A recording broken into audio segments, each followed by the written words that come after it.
অনেকের প্রশ্ন, ফুটবল খেলা কি হারাম?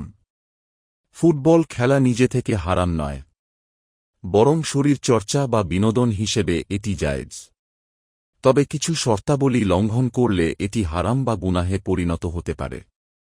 ফরজ ইবাদতে ব্যাঘাত। খেলার কারণে ওয়াক্তমতো নামাজ কাজা করা বা জামাতে নামাজ আদায়ে অবহেলা করা জায়েজ নয়। সতর বা পর্দা প্রকাশ পাওয়া। ফুটবল খেলার সময় হাঁটু থেকে নাভি পর্যন্ত অংশ সতর ঢেকে রাখা ফরজ। খেলোয়াড়দের শর্টস যদি হাঁটু উন্মুক্ত রাখে তবে তা দেখা বা পরা হারাম। জুয়া বা বাজি ধরা। খেলার ফলাফল নিয়ে কোনো ধরনের আর্থিক লেনদেন, বাজি বা জুয়া খেলা সম্পূর্ণ হারাম। সময়ের অপচয় ও আসক্তি। খেলা যদি অতিরিক্ত মাত্রায় আসক্তিতে পরিণত হয় এবং ক্ষতিকর শত্রুতা বা অশ্লীলতার জন্ম দেয় তবে তা পরিহার করা আবশ্যক।